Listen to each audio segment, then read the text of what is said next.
Now, I've seen Jeki Yoo essentially blow up on social media doing magic tricks because of his very endearing personality and his absolute mastery of sleight of hand. And today we're going to be taking a look at an act inspired by one of my favorite magicians of all time in Jerry Andrus and his Zone Zero. However, Jeki Yoo has a great variation on this trick and does it to just the complete other level. And we're going to be taking a look at that, I guess, right now.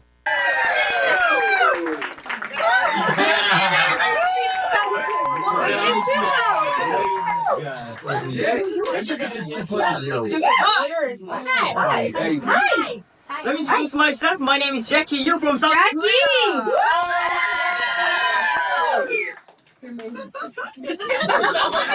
Now, I'm not a gay, nor is there anything wrong with that. Not that there's anything wrong with that. But isn't this dude cute? Isn't he just adorable? You just want to grab him by the cheeks and go, would you?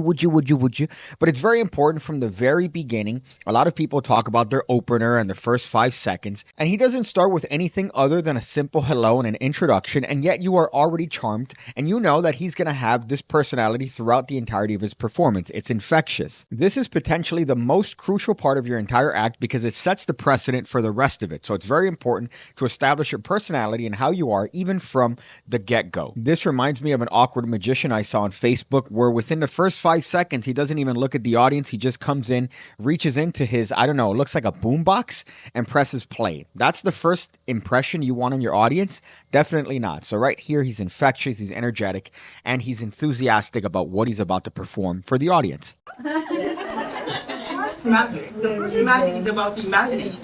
Imagination is an image of something happening in your head when you reach for something. Did you forget something when you left home? But we can imagine that. We can teleport it to get our stuff. Someone can imagine flying like a bird and bringing it back. I imagine. That's a kind of thing. Do you know what this is?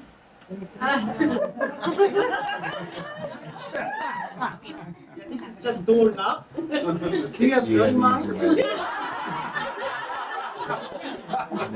This is doorknob and this is door. Now, if you are familiar with the original Zone Zero concept, it is an immediate improvement because Jeki Yoo makes it the lid of the box that he has on stage. Whereas Jerry Andrus typically comes in with this block and a hole in it, and that's where he produces and makes a ball disappear and appear, and it's just a magical effect. But I love this because it gives purpose to the prop. In this case, Jerry Andrus performs it as an optical illusion, and the thing doesn't really have a reason for existing. As a matter of fact, I believe the patterns on it are actually his heartbeat that he managed to draw out exactly on it. It's still one of my favorite effects of all time, and Jerry Andrus is an absolute master at what he does, and he invented pretty much all of the techniques that he uses.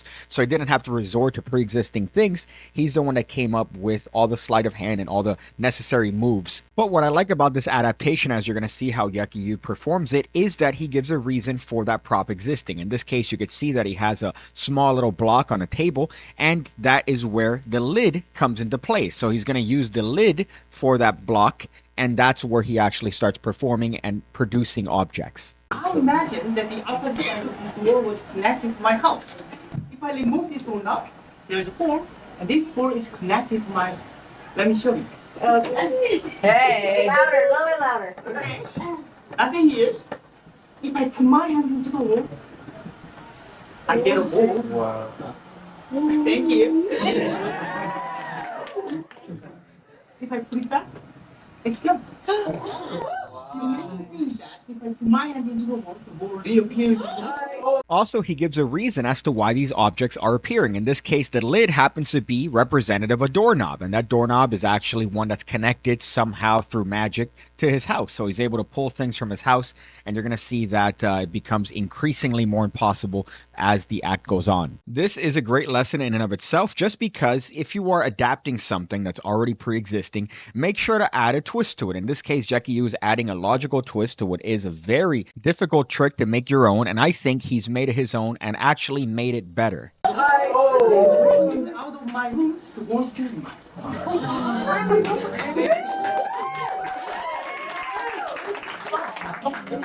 Cheers. Oh my God. And 1, 2, 3. Cheers.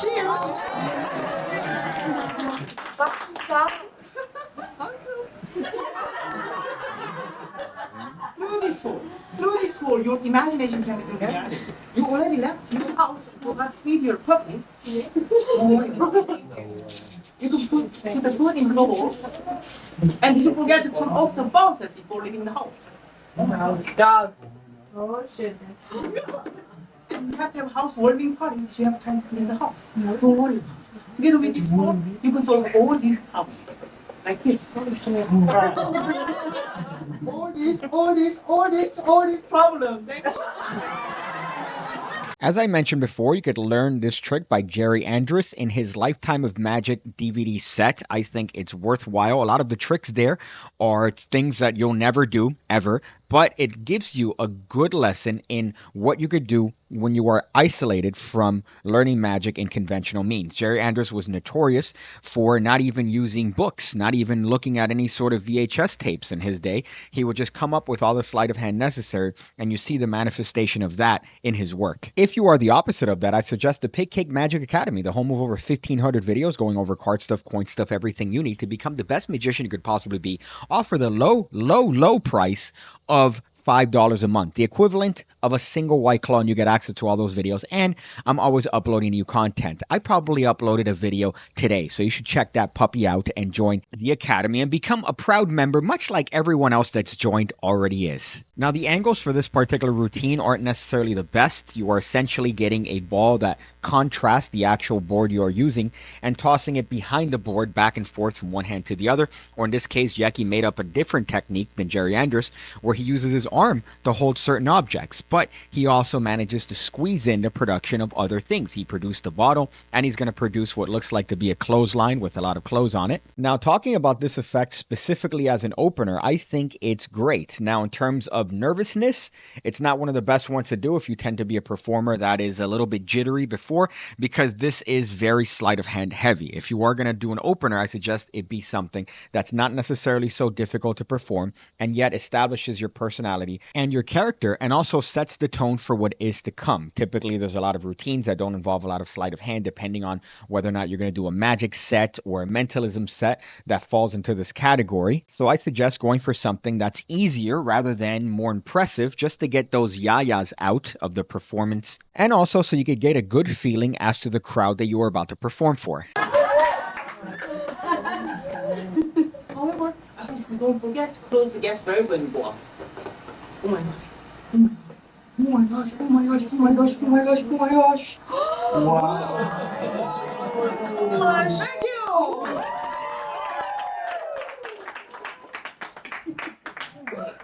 Notice the contrast from the beginning in that cubby where it was empty, and then now all the objects that he's produced are on it, and they seem way bigger than anything you could possibly ever sneak on his person. So it's a nice way of showing the audience a distinct contrast between the beginning of his performance and the end, with all these things having been produced. It's a nice image that you want to put in the audience's mind. It ties back to that previous video where I talked about Jeff Sheridan and his wanting to have the audience have these moments where they could remember certain instances of magic. And in this case, they have a visual reminder when they look back on that table and see all the things that he's managed to produce. The one thing he hasn't produced, however, is my father. I see you again, when I see you again, when I see you again, when I see you again, when I see you again, when I see you again, when I see you again.